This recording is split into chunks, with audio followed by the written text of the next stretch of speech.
Hello, adventurer. It's good to see you. You have made it to the morning grind.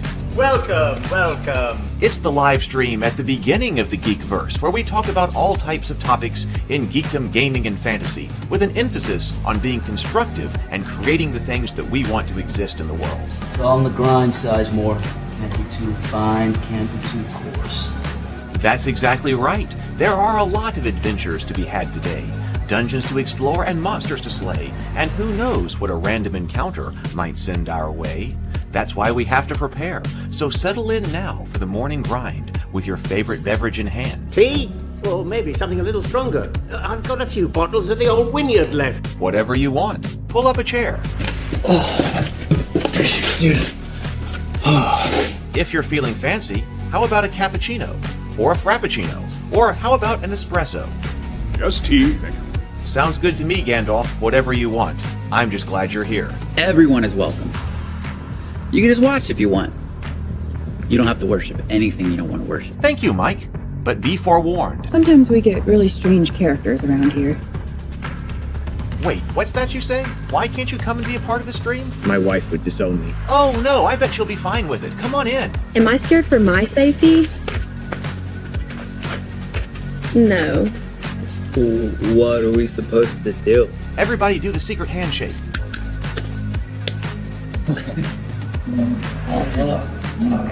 Secret cultist handshake. Oh, now do wizards who love each other. This, my friend, is a science. I still don't have gifts, but it's fine. It's all on the grind, son.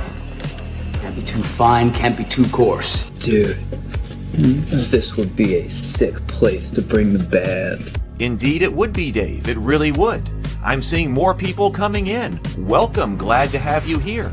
Oh, look, here's someone new. Is this the cultist meetup? Yes it is. Come to hang out? Please accept me. I have nothing else. Okay, we accept you. Everyone's welcome here. Brought some snacks. Well, that makes things even better. You want some coffee?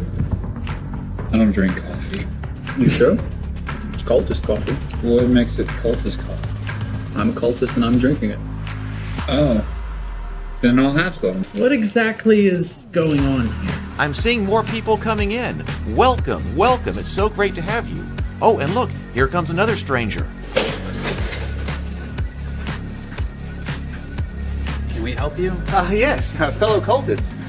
I could really use some food. Oh yeah? Welcome. We have donuts. Oh, it's me. I'm glad I'm here. I'm sure you have a few questions for me, though. What's your name? Who do you work for? What god do you worship? Great questions, Rob. I'm Steve King, and I worship Nyarlathotep. No, not really. I'm just Heath, and I won't be worshiping anything this morning. But I will be your host. Welcome to the office. We're going to have a great time. I've got my coffee ready, because now it's time for the morning grind. If you could become a fish, that would be amazing. Then I could command you with my mental fish powers. Hey, good morning, everyone. Good morning. It is great to see you. Happy New Year's Eve, right? This is New Year's Eve, which is traditionally one of my favorite holidays and one for a lot of family gaming. But actually, I think that what we're going to do is we're going to play games tomorrow afternoon on New Year's Day instead. So that means I'm going to get to stay around the house again, which has actually been fantastic. I have been working in solitude for the past maybe, 48 hours or something like that, and gotten a tremendous amount of work done, the things that I wanted to clear before the new year ended. So I've been working on that, and I'm going to update you on all of that. Our main topic today is going to be talking about how to create magic items in RPG, the best crafting magic items in RPGs, and that's the best system that I've read for that, which is Crafting Imbuements from the Pyramid magazine for GURPS. All right. So welcome everybody. Welcome to my home. Welcome to the office. Welcome to the morning grind. It is great to have everybody. And I see Stray has kicked us off on New Year's Eve with 5 memberships. Thank you very much, Stray. I really appreciate it. Thank you very much. Let's see. Oh, I think I can go over here and find out who got them. Let's see. Who got them? Great old ones. I think Great Old Ones is here in the chat, right? The Great Old Ones just received. Why can't I scroll down and see what's going on? Great Old Ones. Monkey Mod. I don't know if I've heard. The Code of Hammurabi. Know him. Student GM and Araxis. So thank you very much and welcome. Yep, Great Old Ones. Yep, got it. I see. Thank you, Stray, right there. So Great Old Ones noticed and got it. Thank you. So hi, Mike. Good morning, Mike. And we've got Sable Phoenix here as well. Good morning. Great to see everybody. So I hope everybody is wrapping up the new year well. Like I said, I have been sitting here. It is cold this morning, so I'm sitting here with the robe on, and I don't even have coffee this morning. But it is cold here, and I've been enjoying great solitude over the past 48 hours. So all right. What is going on? Announcements, I guess. Like what has been happening? Oh, hey, Jason. Welcome. Good morning. Good morning. So, all right. So before we get to the main topic, let me give you a rundown on what has been going on and might take a look at some kind of schedule and what we're thinking about, what I'm thinking about doing in 2026, because we started to leaning in 2025 into the kinds of things that I wanted to produce. It was a lot about relaunching the Cultists. It was about doing the RPG. And then we had this surprise opportunity to do the letters from Santa Claus, and so I kind of threw myself into that at the end, which I'm very glad I did. But okay, so one of the things that has happened finally, this is a little bit later than I wanted to be, and of course it's after Christmas, so um, that is a little bit late, but better late than never. And plus, one thing I did not want to have happen was to have the letters from Santa Claus, the first year one of letters from Santa Claus, stretch over into like next year, like being ready to do year two and realize there are things that about year one that are not done yet. I wanted to be sure that I finished it, and that way I wasn't looking for old files, like, for layout or anything like that. So yesterday, this went up yesterday. Yesterday on ravenkeep.net, I did post the PDF. I finished the PDF of the PDF, the digital edition of Per and the Winter Warlock. And so that PDF got posted to ravenkeep.net. So it's there. That includes the 3 letters from Santa, as well as the Per and the Winter Warlock story. It frames it as the 2 letters from Santa, and then the story, and then the 3rd letter from Santa that comes back. So that is up there and done now. So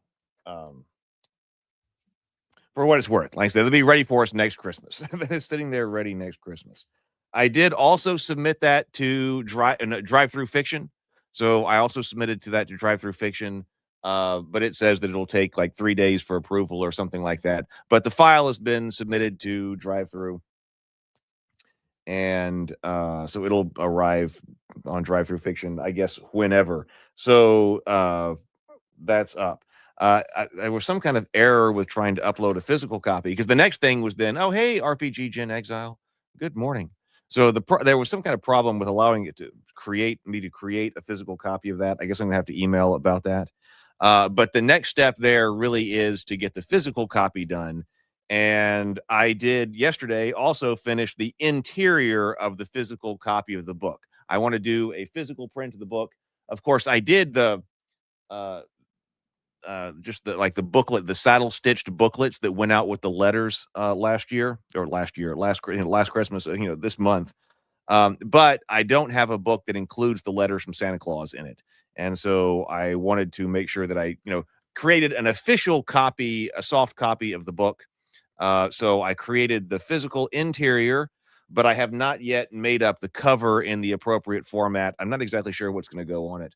But one of the tasks for today, I hope, is to finish the cover for Per and the Winter Warlock together with letters from Santa, so that I can get that uploaded and at least get it approved on drive-through, so that I can order a proof of that whenever I order books again from them. And then that will also, hopefully that'll be approved. I'll get the proof worked out over the next, I don't know, couple of months, I guess, a month, I guess. And then it will also be ready for next year. So that is what I'm working on right now. I did a whole lot more. There was a whole lot of effort in world building and I posted about this in the Discord server. Let me see if I can find. Let's see.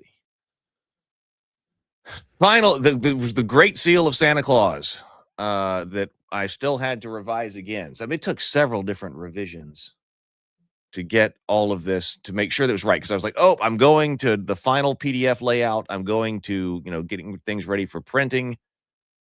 So this is the last opportunity for it to all be right. And so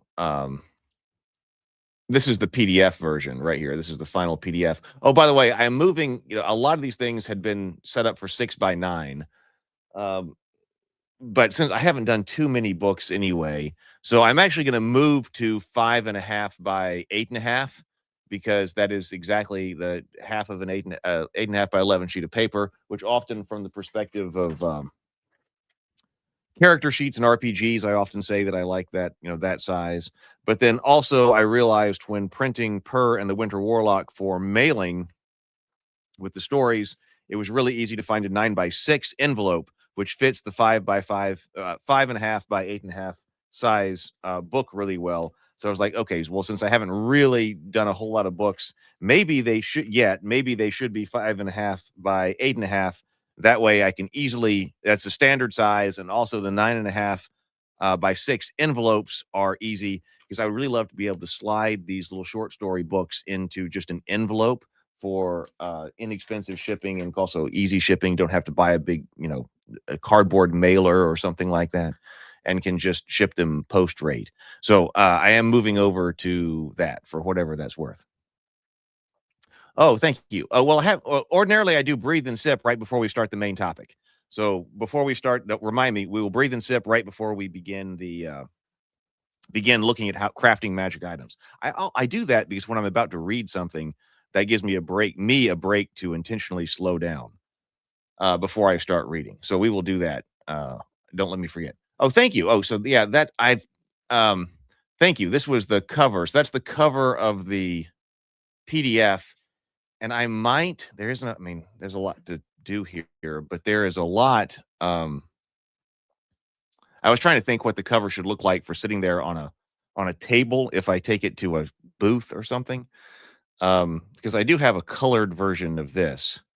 I originally created this idea of the picture because the saddle stitching, the saddle stapled copies of this book that were mailed out couldn't do full bleed covers, so I had to come up with something else. But I might do 2 covers for the print version and see. I don't know, but I do like that style. I think it would be nice if I was trying to come up with something too that as we go through year 2, year 3, year 4, you get some kind of consistent styling to the covers. This is now the final version of the Santa's seal. I fought with a few things here. It now says Archiepiscopi because if 1773 is the year that his bishopric at the North Pole was raised from just being a bishop to a archbishopric, that would be the last year the seal was cast, and so it does need to say Archiepiscopi. So that got changed. I had to go back and then change all the books and things like that.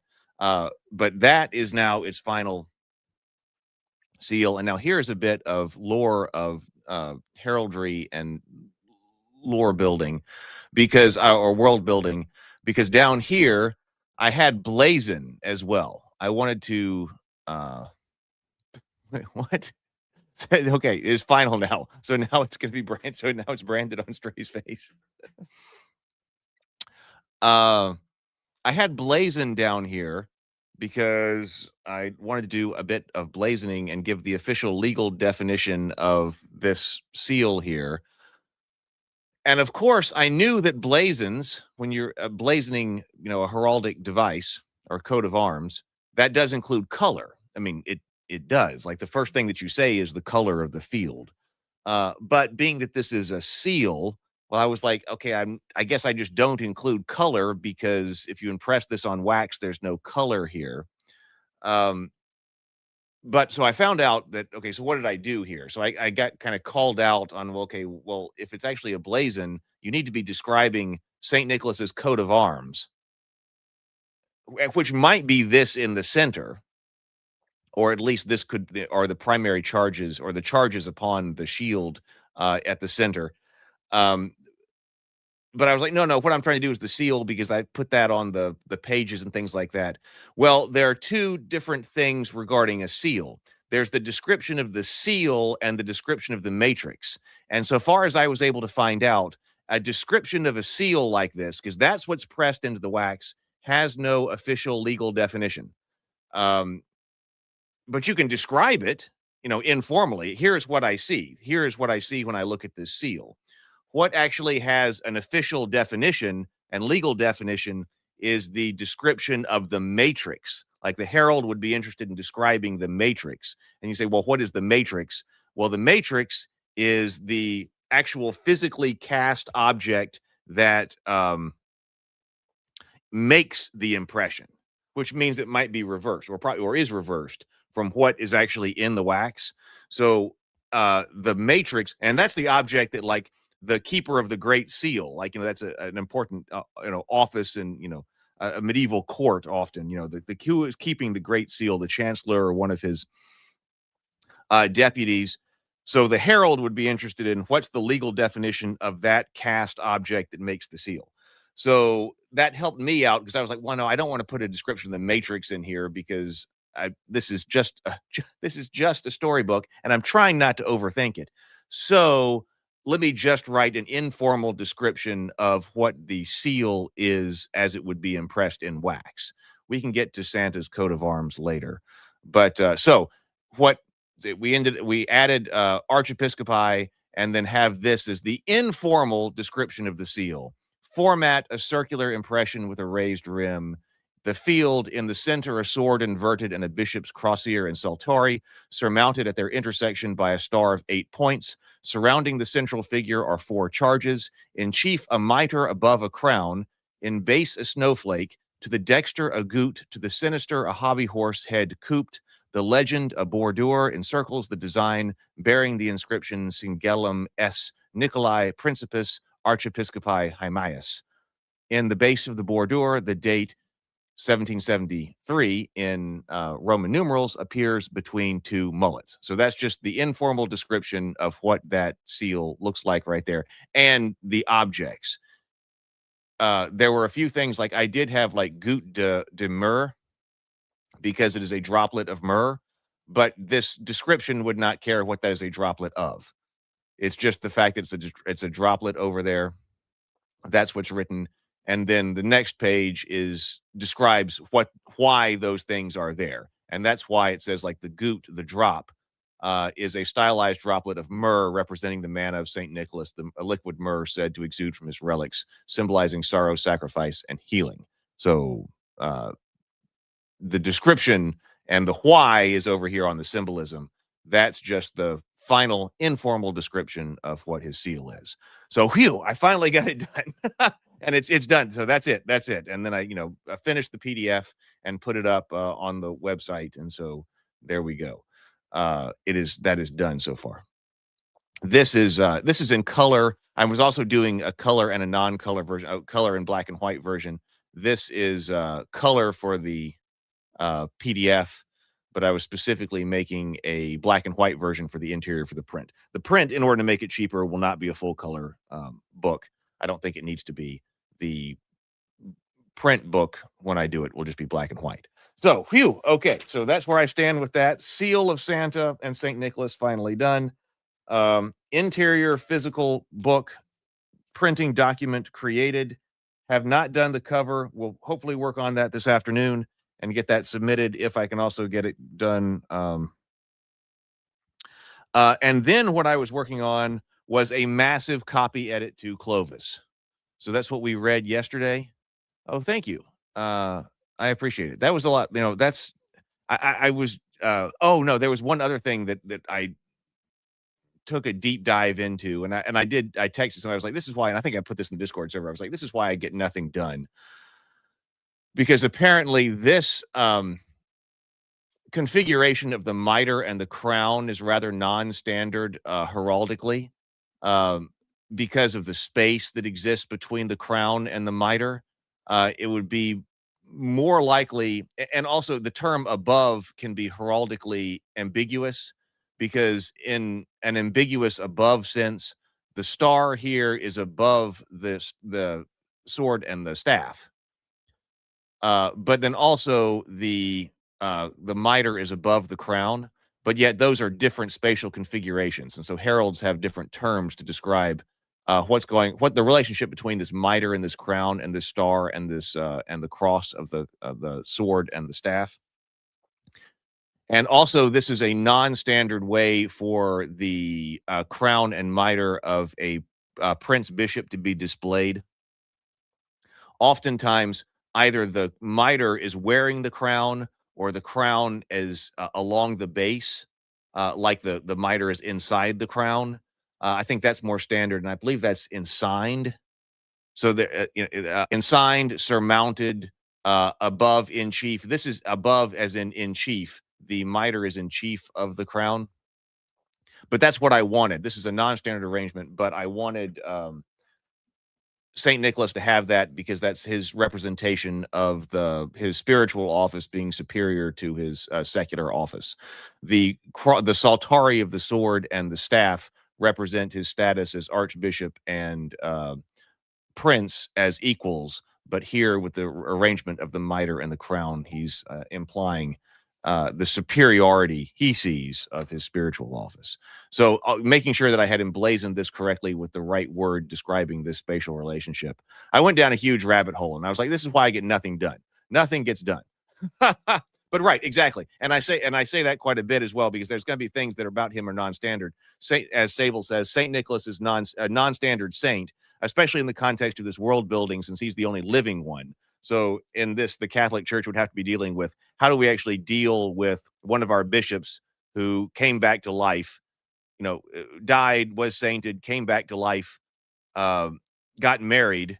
So there are non-standard things about Saint Nicholas, and so it is okay, I think, for him to be non-standard, and I think that works for him. So he probably gets a lot of dispensations, papal dispensations for X or Y, because his situation is so unique.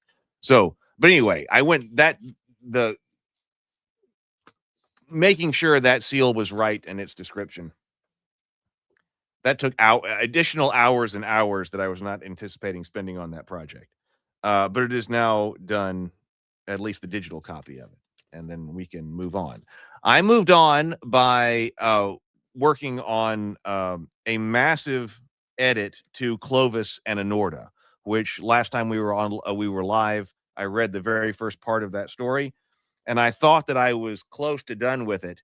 But then I sat down, and in the peace and solitude of the house here with the cold, it was like the perfect writing environment. Went back through it, and I did a deep edit of the whole thing. And man, I think it's 10 times better now. So the story, I want to get it out there, but I'm taking the time to do a deep edit all the way through it. And then before I send it out to beta readers. So another major thing this afternoon, or after stream for the rest of the day, it would be really huge if I could get that cover done, but then also do this deep dive copy edit all the way through that story. I also decided that I'm going to change up the way that I release that, because I want to be able to put more stuff out all year this year, because I am way too slow with getting anything produced, because I spend 40 hours working, making sure that the seal or something in the world building is right.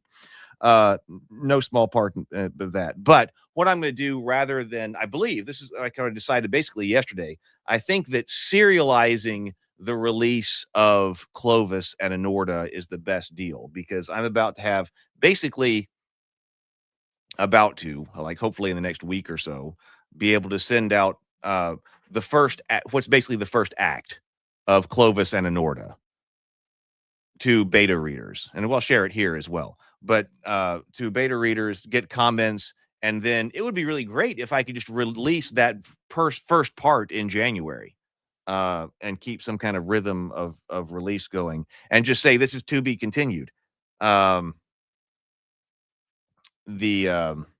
just say this is to be continued, and then return to it and just release it serially. That way, stuff gets out there, not only about the stories, but and then do RP that way I can interweave the release of different stories for different worlds and RPG material as well, and we're not just waiting around until what has become what was originally only supposed to be a 7,000, was only supposed to be a 1,000 word story about what Clovis is. So we had the mythic, some kind of reference to the mythic history of the rabbits.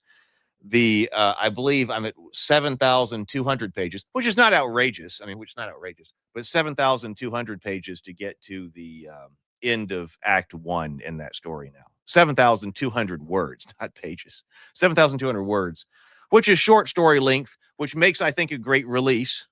That's it's not 300 words or something that to publish out, but make part 1 that short story length and put it out there. So that's what I'm thinking now. So I would like to talk about what we might like the schedule for next year, but I think since we've talked about so much already, I will just hold that until after the first new year. But Great Old One says Project Gutenberg has a great book free on heraldry. I will check that out. Actually, one of the first books that got me interested in this, I've got a book on heraldry over there, which was an early kind of book that got me interested in heraldry, and also the Angels of Heaven, because it included all of the medieval attributed arms of different saints and angels and things like that. I'm fascinated by it. So, okay, so that is an update on what I've been doing. Basically, like I said, enjoying solitude, but getting some stuff done. So there we go.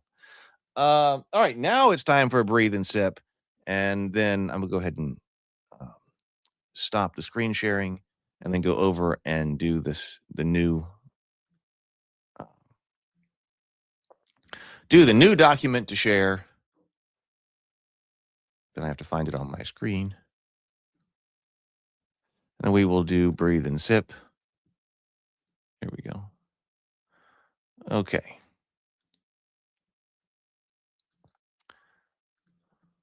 There we go. All right, let's breathe and sip. I wish I had some coffee because it is so cold, but I hadn't even been out to pick any up. I need to go grocery shopping. So I have got water again this morning because that's always good too. So cool water this morning.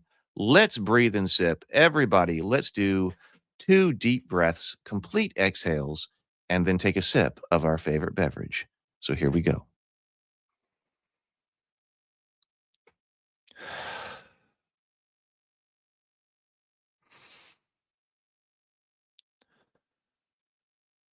And sip.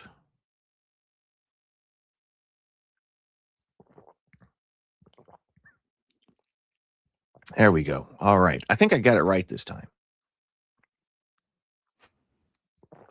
Seriously, I know how to read says, funny stuff. I'm looking back into GURPS. It's a nice crunch. And I was actually thinking about that in terms of different things because GURPS doesn't have a license, but that doesn't mean that something for it can't be created kind of informally. I wished GURPS did, but there are still things that you can do to create stuff for an RPG, even if it doesn't have like an open license or any kind of license anyway. So welcome to everybody who's joining us. We've got lots of people here. I appreciate your being here. I didn't look to see when everybody started to arrive, but we're just about to start the main topic today, which is the my favorite system. It's been a while since I've looked at it. I wanted to do it again about crafting magical items. I want to take down the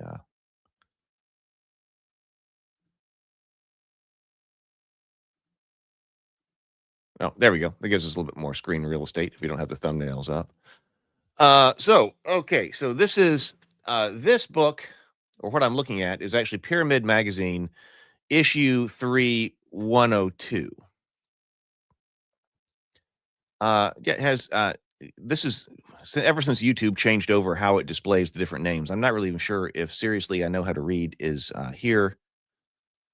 has been here in the comments before, but hey, let's go ahead and just sip anyway. Here's to you. Seriously, I know how to read. Oh, okay. I am behind on all kinds of messages. In Discord, I know I've got things that say like hundreds of messages and that uh okay, fantastic. Okay, fantastic. Uh I will check. Let me make that as a note. Because yes, I look and I go, "Oh my god, I have hundreds of messages. What do I do?" Okay, look at game messages. Will do. I got this. I got this. Well, I don't remember. I mean, I used to get the Pyramid magazines kind of regularly when I played GURPS a lot. Uh, oh, okay. Well, we will be back to talking about that. uh, but yes, great. Okay, so fantastic to know that you're here. I will remember the screen name now. When the changeover happened, there are people who show up in the chat who have been here, but it looks like new names to me. Uh, I used to get Pyramid quite a bit when I was like active on the GURPS forums and all of that, but I don't remember. I think I must have.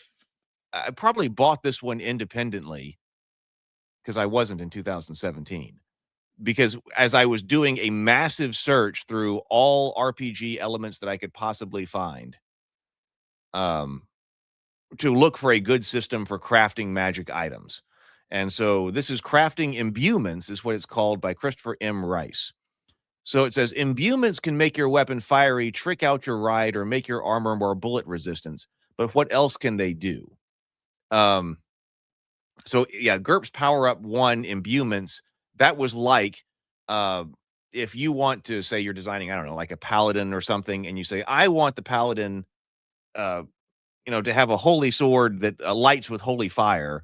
Okay, well, one way you could do that is by creating like a magic sword through your points and whatever else, and paying for the uh, cost of the magic item and whatever else. And then the paladin has a magic sword that can light with holy fire.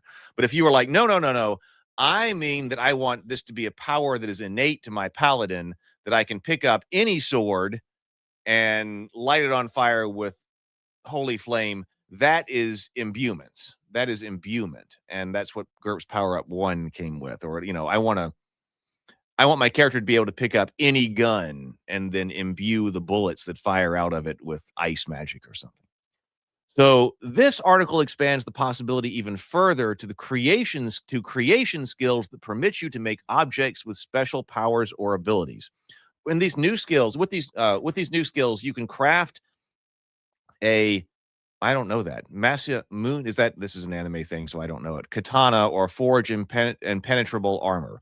These specialized imbuement skills, called crafting imbuements, allow the creation of equipment or gear that is far beyond what others could make. And that's what I was looking for in the terms of Clovis and his ability to create Clovis and Krieg's ability to make weapons and armor. But also I was like, hey, this is the kind of thing that I feel like the elves should be doing Lord of the Rings, which actually surprised me originally that I didn't see more crafting write-ups and RPGs like that, because to me, creating a magic item through craft is something a lot like elven magic. Oh, is ancient Japan's most famous sword. Okay. Oh, he's the crafter, right. Yeah, he's the crafter, so I'm being correct. Yeah, yeah. He is the creator. To craft a um that would be like saying like Hephaestus, right?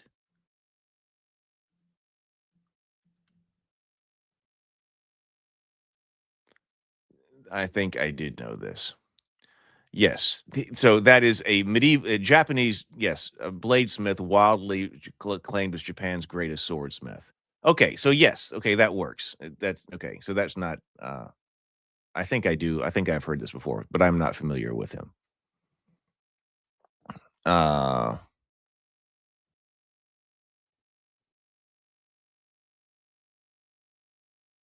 so okay, so yes. Okay. So okay. Thank you for the information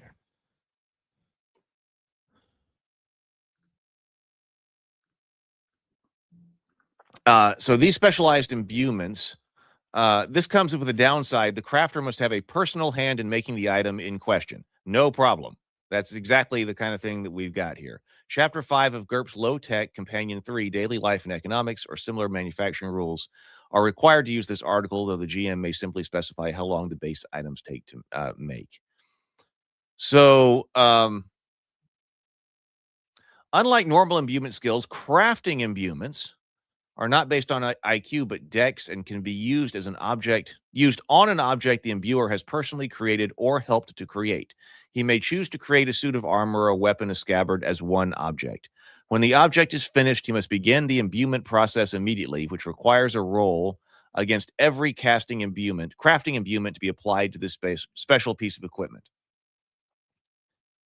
So modifiers, any modifier specific to that imbuement skill, for instance, -4 for agile weapons or an extra +1 to parry.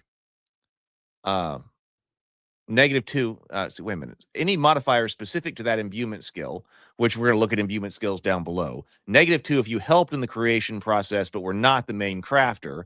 If multiple crafting imbuements are being used, -1 for everyone past the first.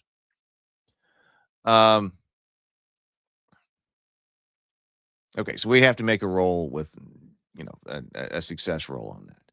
So every crafting imbuement generates a cost factor, a measurable improvement in the quality of the object. This serves two purposes. First, it acts as a way to gauge the value of the upgraded object, multiply its value by 1 plus the total CF, including CFs from mundane and imbued sources. This assumes a common magic world for value calculations only, where multiply the imbuement derived by a cross factor of 5 if magic is rare, 3 if uncommon, or 0.5 is very common.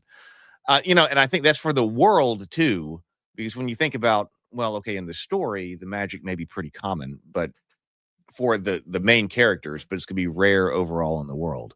So we got a way to increase its cost as well. But then once the total cost factor is determined, look up that value on the table below to figure out the required, this is fatigue points expenditure. Round fractional values up. Then for projects involving multiple crafting imbuements, add another 1 fatigue point for every skill past the first. This burden can be reduced. Each -5 taken to any of the skill rolls gives -1 to the fatigue cost to a minimum of 0. You can spend hit points instead, which would also be pretty thematic as far as putting yourself into the weapon at the rate of 1 HP for every 3 fatigue points that are needed. Multiple identical objects may be made at the same time, for example, magical arrows or sling stones, as long as you crafted all of them. This doesn't penalize skill, but adds +1 to the fatigue cost for everyone past the first. Hey, good morning, Bacon. Good morning. Good morning. We talked a lot about projects that have gotten finished or are moving toward the end earlier on in the stream.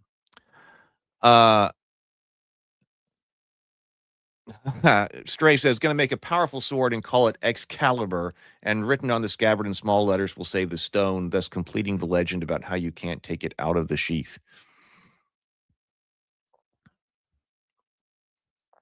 It also takes more time. It takes 30 times total fatigue cost minutes to imbue a piece of equipment, regardless of type to base cost of the item. The only exception is infuse gear, which adds much more time. See Faster Blacksmith below. For shortening or lengthening this time, if total duration is over 8 hours, the process can be done over multiple days, so long as no more than 8 hours of imbuements are done per day and the days are consecutive. The GM may change the schema to fit the campaign. All fatigue point, all FP is spent at the end of this time. So yeah, that also, to me, like being that if it's going to go over multiple days, it has to be consecutive. Because it's like the blacksmith cloistering himself. Jason says paying hit points for imbue is a loophole that will create power creep problems when combining with simple healing items, spells, and abilities. That's possibly true, and it depends on how easy healing is in the world, that in like a classic kind of Dungeons and Dragons kind of world, yeah, you would have that. Why wouldn't you pay the well, I mean, why you could say why wouldn't you pay the hit points if you can drink a potion and get your hit points back as long as the potion is easy to get. But on the other hand, fatigue isn't that big of a cost. I mean, all of the healing, I believe it's the case that in like GURPS Fantasy canonically, or some of the other ones, uh, healing potions heal fatigue as well. Hey, John, man, everybody's coming in here. Hey, John, great to see you. Like so, I don't know. So you can pay hit points, but on the other hand, I mean, I guess what you're saying is that well, I've only got so many fatigue points to spend, but they aren't that hard to get back. It's been a while since I have read all of GURPS, but losing a fatigue point is not as bad as losing a hit point, but you do max out. So if you've maxed out, then hey, let's put on some additional hit points. Do they mean HP or max HP? Like in 3.5 where you paid experience to craft? I think they are talking about just hit points there. The crafter may spend HP instead. I think they're just talking about hit points. I don't think they're decreasing your max. So Jason extends that with saying predictable linear time is also a bad system. For magic. Seems too technological. Magic should be uncertain, variable delay. Yes, all healing has that problem. The 3-to-1 trade makes it very powerful. Is the point? Yeah, okay. Because you're going to max out. You mean there's only so much that you can do. Now, I guess if you're talking about godlike characters, or near god characters or demigod kinds of characters, then they're probably going to have a lot of fatigue points anyway that they could possibly spend. But then also probably a fair chunk of hit points as well. But I guess the fact that, well, you're going to have to do something to rest and get fatigue back, because you've got to do this in kind of one session. Although you can go to sleep, if total duration is over 8 hours, it can be done over multiple days. So long as 8 hours of imbuements are done. Although, oh no, it does say all fatigue points is spent at the end of the time. So you're not spent. So that's interesting. You're not spending some points, and then getting to sleep. Okay, so I guess that's the thing that I was missing there. You're not getting to sleep, recover some fatigue points, spend some more, over 4 or 5 days or whatever. At the end of this session, you got to spend all of your fatigue points, which can put you, I guess, in dire straits. And it's going to limit the number that you have to spend, but then you can also stack on hit point loss instead.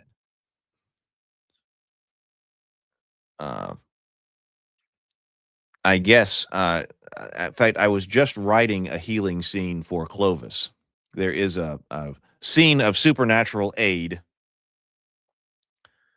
and it has to do with healing, and it is not easy. So in this particular world that I'm thinking of, healing magic really isn't something that is out there. But he would be a demigod type character, so he probably does have a lot of fatigue points, extra fatigue. But that's a great point, Jason. Suggested imbuement sources. Crafting imbuements should have an imbue advantage with a power modifier, even if the GM doesn't normally require one. It should not make sense. It might not make sense to have a flaming sword created even by the most extraordinary mundane artisan, but it could be plausible if great skill created great durability or the keenest edge. Yeah, I agree. In certain world building contexts. In some cases, such as racial or high-tech sources, this is a consequence of the person himself instead of special techniques. He's of the appropriate race or from the appropriate background. And that could be like Middle-earth elf, and like Sable Phoenix was talking about, or from the appropriate background, such as being the son of stars and thunder. However, if the campaign's version of the imbue advantage has a power modifier, then that is the required source. Perhaps all crafting imbuements are alchemical. Perhaps some are divine. It depends on the setting. At the GM's option, certain power modifiers may switch the controlling attribute for crafting imbuements. Physical power modifiers may be HT, that's health-based, if physicality is the prime factor, or DX if agility is.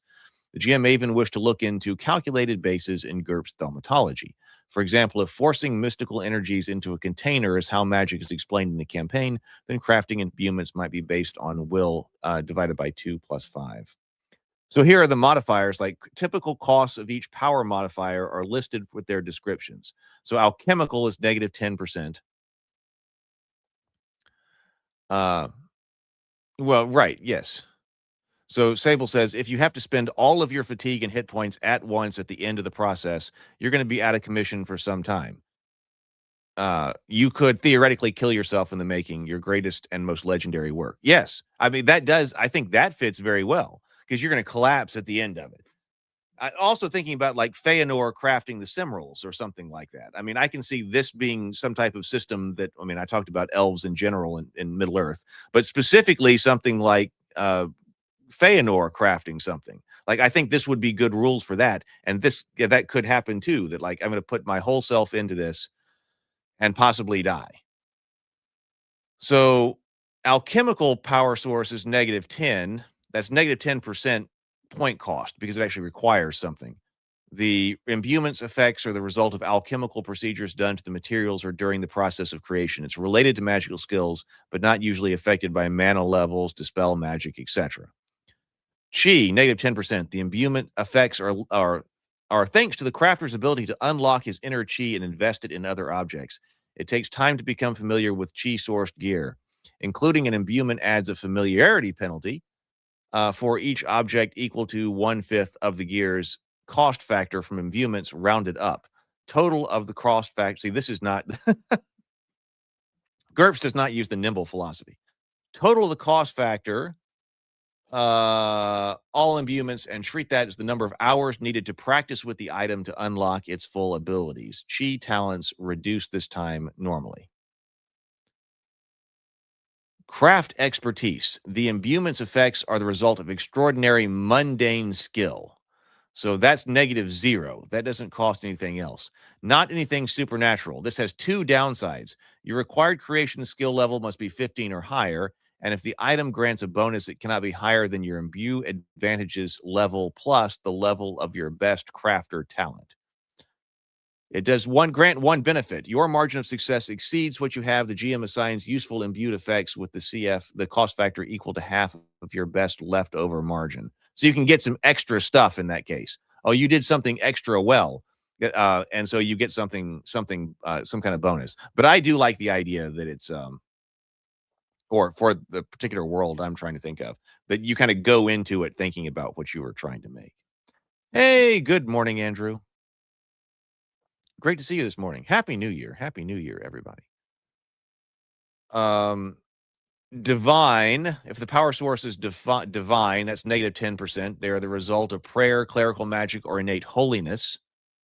They are the properties granted by crafting imbuements are affected by sanctity, which is similar to power level, but for divine things. It also suits those with the moral power modifier. It can be high tech. Access to bleeding edge technology allows you to do this. Super science, better understanding of the underlying physics, chemistry. That's kind of like a supers kind of thing, like an Iron Man kind of thing.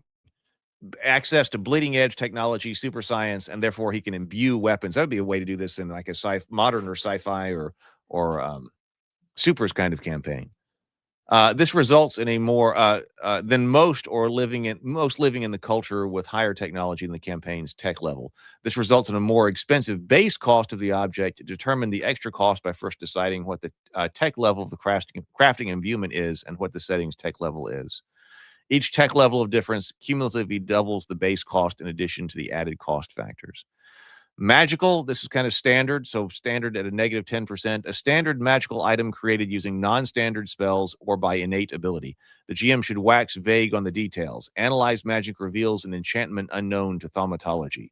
Or maybe if imbuement is known to mages, this enchantment was created by secret techniques, presumed to be known only by the Eidolion enchanters. Materials, negative 5%. Combined, well, that's kind of like crafting through, materials gathering. The skill's effects are the result of a material that must be combined with other materials during the creation process. Such materials can be just about anything, such as powder, dragon's teeth, sky, iron, etc. Yeah, how do we, is that in here? Can we make a singing sword here?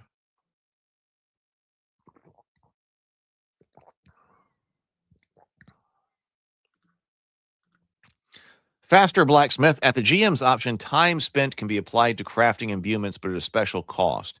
Each -1 to the skill roll reduces the time needed by 10%, but also increases the FP cost, the fatigue cost, by 1 or 10%. The opposite, taking more time, can reduce fatigue costs. So you can do, you can take, so you can substitute as long as time, well, in this case, as long as time doesn't matter, you can take more time and reduce fatigue. 30 times gives -5 fatigue points, but you're going to be cloistering yourself for a long time. 2,000 times gives -11. So you can do it by taking a long, long, long time. Or, I'm thinking about Hephaestus, who forges Achilles' armor overnight when his mother goes into the underworld. Jason says alchemy tracks need to use crafted materials as necessary inputs to later works or imbue abilities. As necessary inputs to later works or imbue abilities. Oh, alchemical tracks need to use crafted materials as necessary inputs to later works or imbue abilities. I wonder if these stack. So if you say, like, if you want to say this is an alchemical thing, this is my imbue advantage, it's alchemical and it's materials. I don't see why you couldn't combine those two for 15 for a -15%. Oh, there are a lot more of these, but okay, I imbue this. How? So nature, the imbuement's effects are the result of natural processes or spells known only to a few worshippers of nature itself. That's -20% as far as the cost. This is the cost to your character points. Maybe I didn't make that clear, but this is a character point cost if you want this ability. So if you want, hey, I want to be able to imbue things that I make, I do that because I have access to high-tech things. Here are the rules, and it's -0% to the cost. That advantages cost your character. Whereas if you say, hey, it's a standard magical kind of thing. I'm like a magic smith. Okay, well, that's -10% because there are some drawbacks to using magic rather than having it be completely innate. Whereas nature is -20%. So that makes it cheaper for you, but that means there are other disadvantages. So it says creations are nearly always made of stone, wood, bone, teeth, etc., and must make HT rolls when they are used anywhere that's not pristine wilderness. They're -1 to rolls in despoiled wild places such as clear-cut forests, -3 in a city, -5 in ordinary pollution, and -10 in poison wasteland. So that's why you're getting the ability to reduce cost. Psionic, -10. Racial is -5. So if that's elf magic, that's it. Okay, wait, Jason's continuing here. So alchemy tracks need to use crafted materials as necessary inputs to later works or imbue abilities. The idea is you need water of life as an input to water of mind, and both as inputs to the philosopher's stone, etc. Agree, there should be epic one-time things, including tasks that can only be checked once in a lifetime with a single success or fail level. And that's like, well, yeah, I agree. That seems to be, that's Feanor and the Simrals, right? That's Feanor and the Simrals. This I can only do once. And then Clovis does say something similar to that about the sword that he forged. Andrew says, in fantasy, I like when there's a permanent cost like Odin trading an eye or loss of strength that's transferred to the item. I often like that too. Well, not only with something that's like crafting, but also with something like, with this great magical healing that I was just writing, that comes at a cost. So trying to figure out the cost was there. Oh, you know what? That kind of recalls to me our table talk discussion about bringing Spock back to life. And we were saying there was an inadequate cost to that. Doug and I, we were talking about that on stream. There was an inadequate cost to that in Star Trek 3. So yeah, I think that's that it really needed to be Sarek, Spock's father's major sacrifice that allowed, and it should have been sacrifice of logic to be able to bring his son back to life. So yes, I agree.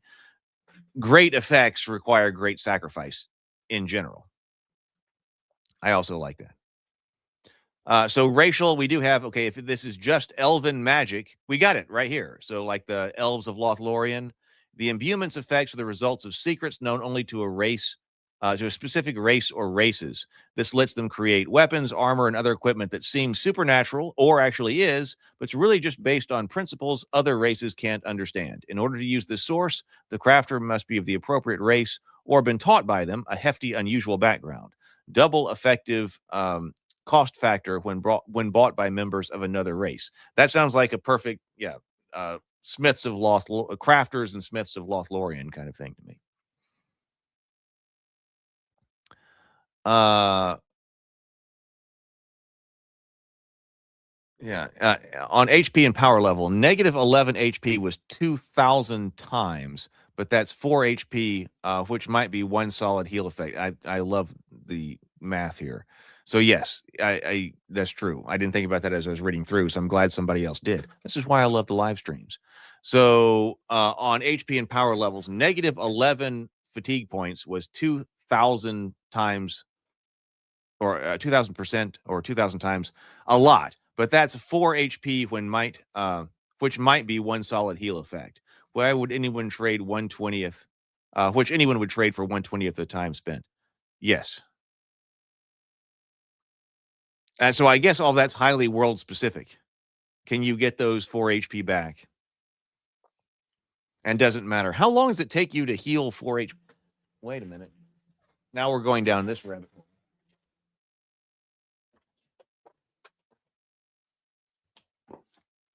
It's been a long time since I've looked at GURPS. Where is healing? Is that probably in? That's probably in campaigns. Like, let's find out how long in general it's telling you it takes to get the HP back. Like in the world I'm writing, there are no potions of healing just laying around. There are 2 instances of supernatural healing, and one of them requires the tremendous kind of sacrifice that Andrew and Jason are talking about, and the other one requires basically an entire story worth of quests in order to acquire, and that's basically like the elixir of life, to find the elixir of life in order to do healing. So in that case, it's just not really an option. But healing. Okay, let's find out. How long does it take to get those back? I don't want magic healing. Oh, it says it's in the other book. 59.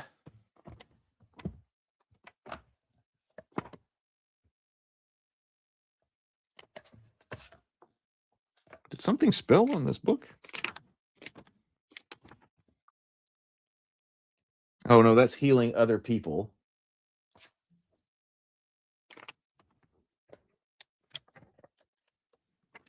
This book is crunchy. No, that's still an advantage.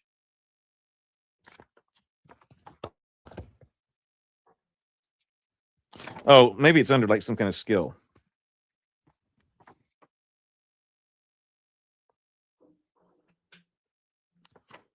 Well, I don't know. Okay. You don't get no daily HT roll. Magic, medical gear levels. Well, I don't know. Somebody will come up with that, I'm sure. But it did say something about a daily HT roll. GURPS breaks out the spreadsheet while we're making an item. Yeah, I know. Absolutely. Like I said, not nimble. Blocking all the fast healing can also work. It's from your HT score attribute. Oh, it is? Like, that's how many you could possibly get back. That does make sense. Like, the more of your health, the better your health is, the more that you can heal. Spirit or super, there's imbuements effects from metahuman ability. Oh, spirit is kind of neat. That's -25. So you can get this cheaper if you have to do it through -25. And this is kind of a neat way to do this. -25%. The imbuements affects the result of binding a spirit into the equipment. This can be an angel, demon, nature spirit, unless the GM prefers to keep the nature-related things under the nature source, ghost, or any other type of insubstantial being the GM likes. Such gear have its spirits unbound by the can have its spirits unbound by those who know how to do it. It can be repaired by someone with the appropriate skills, but is effectively a major breakdown. If spirits and magic are intertwined, mana levels can also affect such items. So that's kind of cool. I was expecting it to list a few more disadvantages because that is -25. I guess it's -25% because one of the reasons is because you have to capture one or something. Hey, listen, I got to put a angel or a demon in this sword. So it doesn't specify in this little brief paragraph like how it is that you acquire and entrap or whatever an angel or a demon. So that's probably one reason why that one is cheaper. So what can you do with it? Okay, Jason knows 1 HP per day standard can pass rolls to double this with a doctor skill, etc. So 1 HP is standard. So yeah, so 2,000 time, 2,000% time. I don't know. I haven't done it yet. I would need a spreadsheet like Mike is talking about to figure out like when the trade-off starts to happen. Because I remember like that's like 2,000 times, or you're healing 1 HP a day, so 4 days. Why wouldn't you just do it? But I don't have a solid feel yet about how long this actually takes, because I think it was in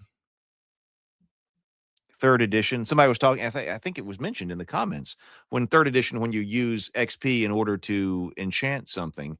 I remember the first time I did that calculation because I was like, oh man, I don't want to burn my XP in order to create something.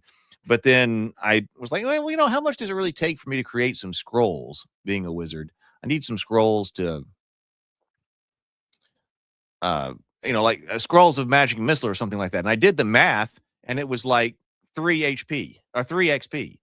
I was like, and I checked it and I was like, well, no, wait a minute. Of course, why wouldn't I spend that? If I need a few scrolls here, 3 XP, okay, I'll do it. So I don't have a spreadsheet to tell me exactly, like if I was trying to create a specific sword here, how much time does that actually take? Are we talking about 2,000 times, 15 minutes or 10 minutes or a day? That would also change things.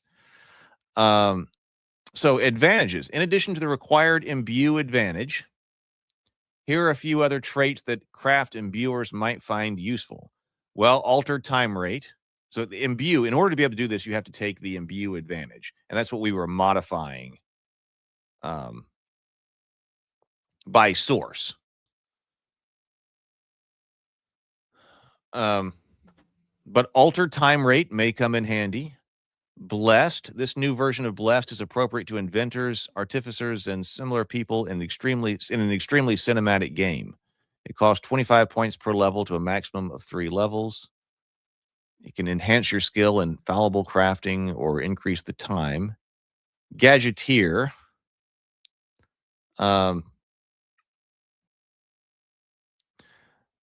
I've looked up Gadgeteer in GURPS before, but I've never really, I can't call it all of its stuff off the top of my head.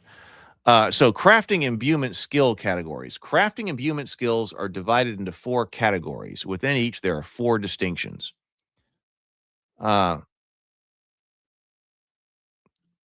Sable says 3rd edition's XP expenditures are based off the idea that XP equals gold pieces in AD&D and 2nd edition.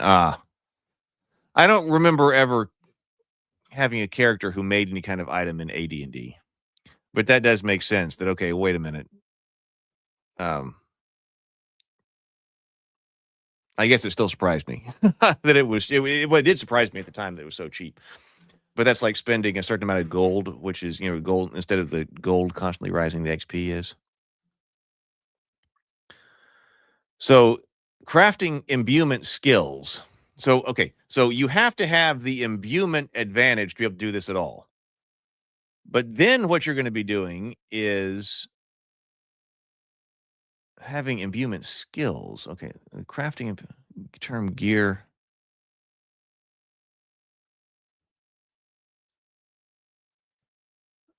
Okay, let's make sure we understand this, because it sounds like not only do you have to have the advantage, but then you have to have certain skills to be able to do things. Crafting imbuement skills are divided into 4 categories. Within this group, there are 4 distinctions. General, this skill will work with armor, weapons, and equipment. Armor, crafting imbuement armor skills can only be used on equipment that protects its wearer or worn like clothing, such as chainmail, hats, tank armor, or horse barding. This also includes shields of all types. Weapons, these skills are for weapons of all types, and equipment, this catch-all group works for anything not covered above, but is not quite a general skill. Backpacks, rations, or tools and toolkits. So, okay, so I see over here that channel weapon is in the weapon group, whereas durable gear is in the general group. So, for instance, melee weapons and missile weapons are valid specialties for the agile weapon skill. But body armor is not correct for a weapon-only crafting imbuement. Specialties of crafting imbuement skill defaults to each other at the same penalty as their associated skills. For example, if you know durable gear, melee weapons, you can attempt durable gear missile weapons at -4. That's also very GURPS-like. All what defaults to what? So if you're really good at making durable melee weapons, well, you can make durable missile weapons at a penalty. There's no default for completely unrelated skills. Andrew says money can't buy you happiness, but it can buy you experience. The great old one says AD&D First E, which I played 2nd edition, has lengthy explanation of crafting and magic items. I think I remember that also being in the AD&D 2nd edition book, and reading all of that. I'm like, whoa, all right, this is great. But I don't know that it really came up that much in the games that we played. Says, Great Old Ones says, this system is much more detailed on what can be enchanted and the types of enchantment. Much more detailed, as GURPS often is, right? So crafting imbuement specialties. The various crafting imbuement skills require specialized by repair skill specialty. I'm not even sure that I'm getting all this. For example, durable gear melee weapons is a valid specialty, but durable gear armory is not. Use the specialized specialties listed for armory. And these are skill specialties from the basic set: artist, carpentry, engineer, electrician, electronics repair, wood, leatherworking, machinist, masonry, mechanic, sewing, and smith. The GM may also allow other skills that are used to create other things, such as alchemy, cooking, counterfeiting, farming, forgery, gardening, herb lore, jewelry, metallurgy, and writing. The following use the term, this is the crafting imbuement list. The following use the term gear interchangeably to refer to armor, weapons, and other equipment. Weight adjustment. Some skills also affect an item's weight. In some cases, all effects multiple by together, but may not be reduced below 0, which is weightless. We have rules for large weapons. So, for instance, okay, Jason's coming in. The most detailed magical item system I've ever seen was in chivalry and sorcery, but it was heavily recipe of item based, plus lots of time spent enchanting the required materials to 0 BMR. See, now that I'm acquainting myself with this system, like in today, in my gaming environment today, personally, in my gaming environment today, I would never use all of this anymore. I'm sure I would loved it when I was doing the GURPS Middle Earth. And like, hey, let's get extremely detailed. But today, we would need to move past all of this. I love the basic idea here. The idea here I really like, and it's the one that I think represents a lot of magic item creation as it's represented in a lot of fantasy worlds that I had not really seen represented before. But it does this in a hugely detailed GURPS way. So I think you go here, and then it's easier to extract or to simplify something often. So you look at this like, how do you simplify this? How would you make this more playable? That doesn't require, hey, I want to make a magic sword. Well, let's break out the spreadsheets and all of that. Jason says, I prefer a more skill and spell-based method with spells a form of special skill. But I almost thought that's what that was, basic magic resistance. So, like, for instance, okay, so agile weapon, that's IQ very hard.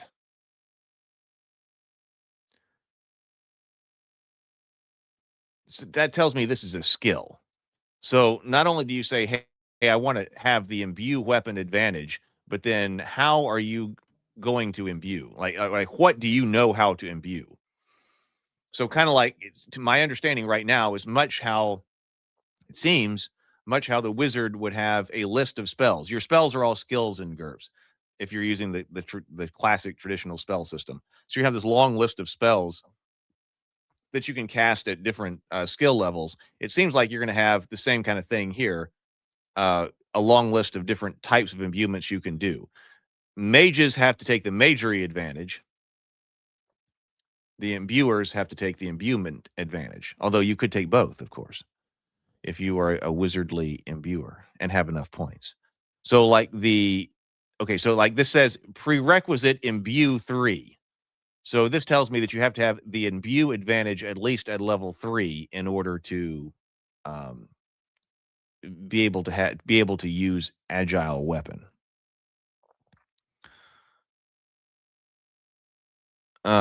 Jason says a current game example more playable: Vision Crystal spell, Spirit 5, 3 mana cost, 1 attempt per month, consumes 1 diamond or sapphire component. Oh, this is like the recipe kind of thing. Roll 2d10, 2 to 6 delayed, lost next turn, etc.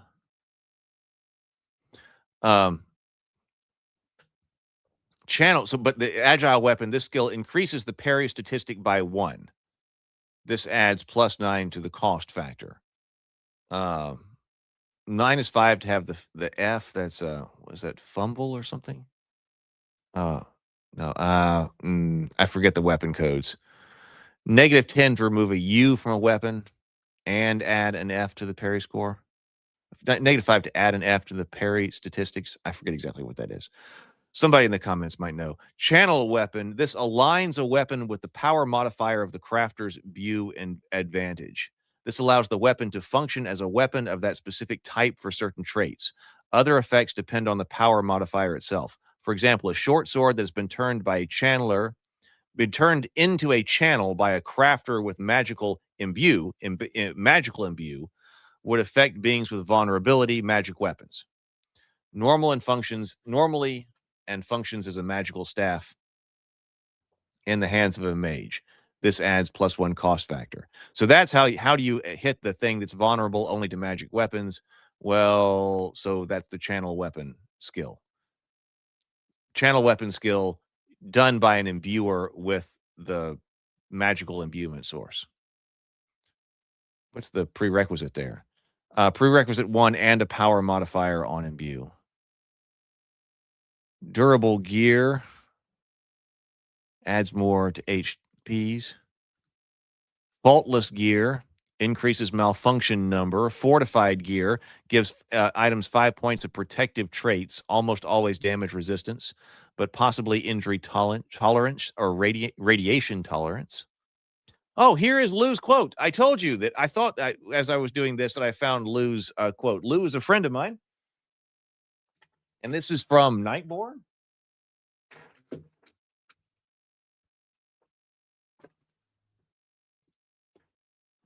Yeah, that's his 3rd book right there. So Lou, Lou has been on this channel before, and he's also been on Table Talk. So he wrote Thrones and Bones, and so here is Nightborn. So it says, using a magical forge, Osseous made 3 horns that gave him mastery over serpents. So there we go. So Lou's got a pull quote in the GURPS book. That's pretty neat. Infuse gear. This is a catch-all crafting imbuement is meant to simulate the creation of items whose abilities are not covered elsewhere. Determine the character point cost as if the ability were an advantage. A crafter may add up to 2 character points of advantages that directly affect the gear being modified at no penalty. For example, you could increase how much a backpack can carry by adding 2 levels of payload, or add a linked burning attack to a short sword. Each character point added via infused gear counts as 0.5 CF only for the purposes of determining the CF cost and required time. Unlike other crafting imbuements, skills, infused gear adds a fixed cost to the final price of the gear based on the traits that it adds. This cost is equal to 10% of the average starting wealth. Okay, blah, blah, blah, blah, blah. Insulated gear. This skill makes the item resistant to extreme high or low temperatures. Like, I just want to make a magic sword.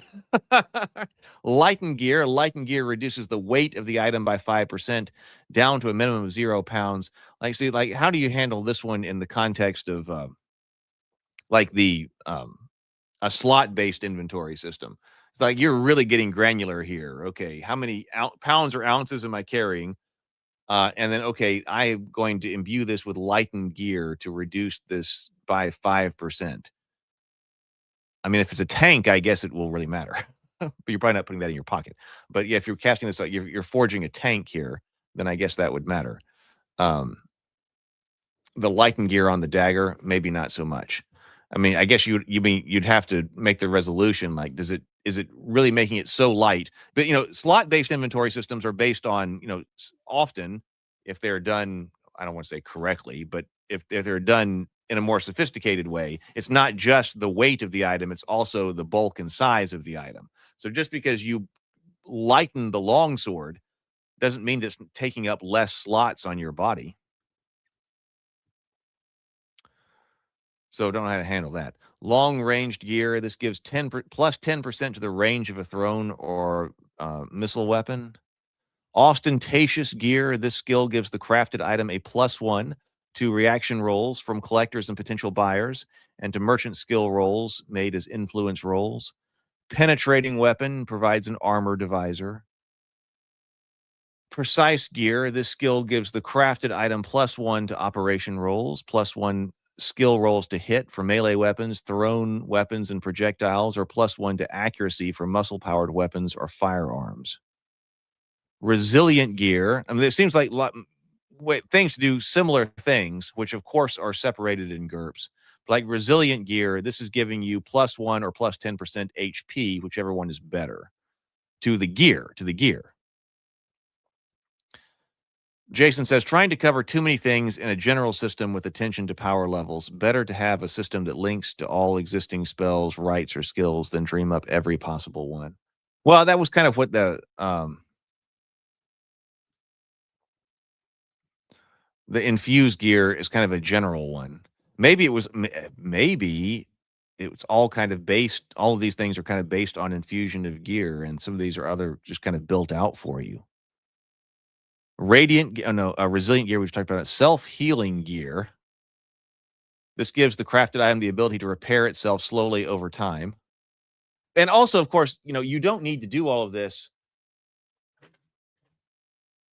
if you're just trying to like stat out an item from a book or a story in a world. You just write out what it does. It doesn't matter, a lot of this doesn't matter. You can do a lot of stuff in GURPS to find out the point cost of some kind of object, which you would do if you're trying to take it as an advantage. Like, oh, I want to have this particular object. And what does it do? It has all of these different abilities and whatever.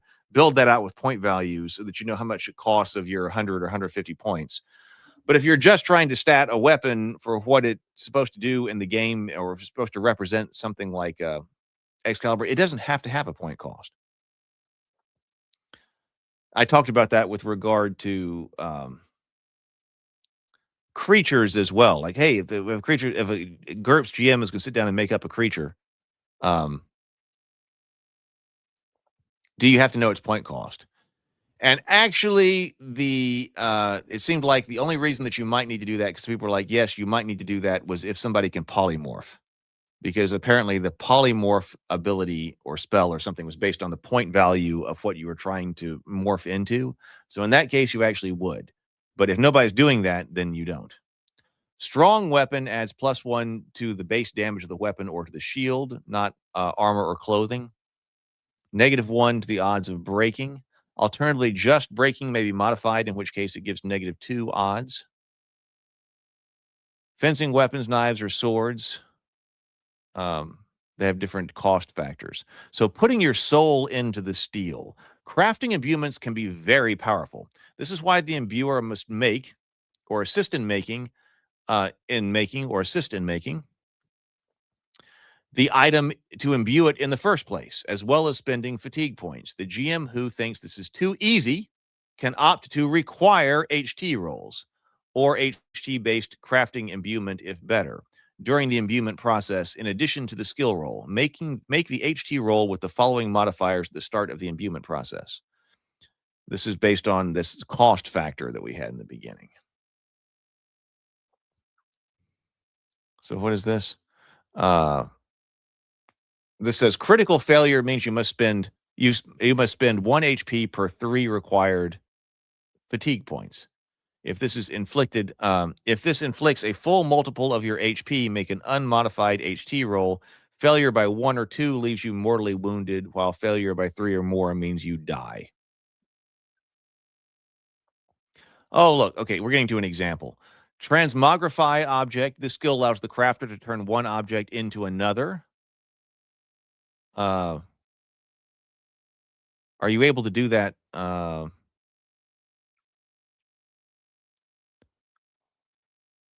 Like I'm thinking of She-Ra's sword there. Does this mean the person can transmogrify it? Or does this just mean, I think it says this skill allows the crafter to turn one object into another. On an unmodified roll, you can change one object and all of its enchantment special attributes into a similar one whose cost is within 50% of its own. Okay, so that's not like She-Ra's sword. Transmute object. Allow an object, almost always a weapon, to function as if it were another material. For example, a sword made of steel could be remade to function as if it were silver. Okay, let's go through this example just for the heck of it, just to see what this is actually like, and then we will wrap up here. Jason says, GM can always make world appropriate items and creatures. The issue is what the players can make and whether or not that would break the world or fit. Right, yes, right. It's what the players can do, because if they just find the sword, then the sword's whatever it is they want it to be. This is specifically what's appropriate. Try a long process to find out what is appropriate for a player character of a certain power to do. So this says, Yuko decides she wants to create a spyglass from Low Tech, page 42, for her lord. She wants to reduce its weight, lighten gear, improve its accuracy, precise gear, and give it the ability to overcome darkness penalties, which is gear infusion. First, she creates it using the rules from Daily Life and Economics, pages 22 to 24. A spyglass costs $100 and weighs 4 pounds and is mainly constructed of a soft metal brass and glass lenses. The GM decides it's about 90% brass, 3.6 pounds, and 10% glass, 0.4 pounds. So the materials cost is 84 cents for the glass and $15.48. I guess that's for the brass, and the total cost is $16.32. That's GURPS dollars. That's not actually like US or Canadian dollars or anything like that. People have said maybe they need to use a different symbol, but all of the GURPS monetary expenditures are standardized to this single unit that it uses the dollar symbol for. And then your gold coins in your world may be worth so many, dollars or whatever. But this is the standardized economic unit across all worlds. This means the labor cost is $12.24, as the GM rules that grinding lenses is high performance work. A glass blower at tech level 4 makes $610 adjusted for margin of success or failure. So the hourly rate for this is ridiculous. So the hourly rate for this would be 610 times 0.75 divided by 200 is $2.29. Therefore, the spyglass takes $12.24 divided by $2.29 equals 5.35 man-hours of effort. Once created, it's time for the crafting imbuements. Yuko wants to reduce its weight by 25%, which requires a roll against lightening gear at -6. -4 for the effect, -2 for using a total of 3 crafting imbuement skills. and adds plus 7.25 cost factor. She also wants to increase the accuracy by 2, which requires a roll against precise gear at -4, -2 for the effect, -3 for skills, and then adds plus 7 cost factor. Finally, she adds night vision 9 using infused gear at -6, -4 for adding 9 character points, -2 for 3 skills, which adds plus 4.5 cost factor for FP and time calculations only. Hey, listen, that is adding plus 4 cost factor for FP and time calculations only. Don't you dare apply that plus 5.4 cost factor to the cost itself. Fatigue points and time calculations only. When determining its resale value, it adds 90% of Tech Level 4's average starting wealth, or a flat $1,800. The effective cost factor for fatigue points and time calculations is plus 18.75, requiring an expenditure of 14 fatigue points and 7 hours of labor. The use of infused gear adds another 1,800 hours for a total of 1,807 hours. It weighs 3 pounds. If it matters, the resale value of the spyglass would be 100 times 1 plus 7.25 plus 7, or $1,525 plus $1,800 for the night vision, for a total of $3,325. Boom. There. Obvious, right?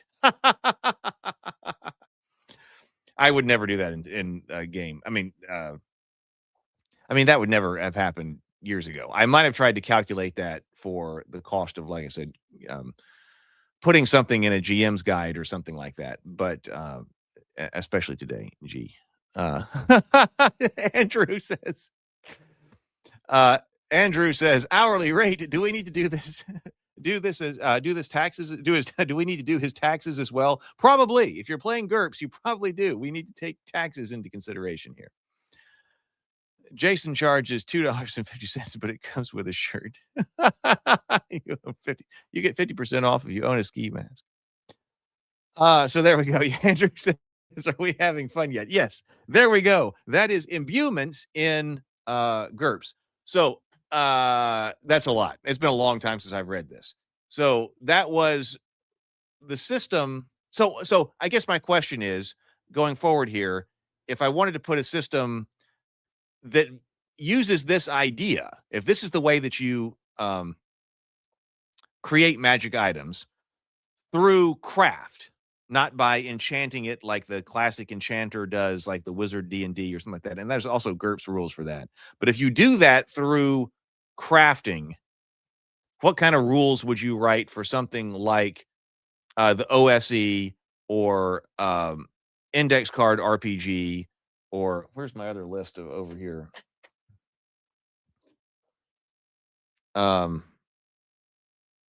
Shadow Dark,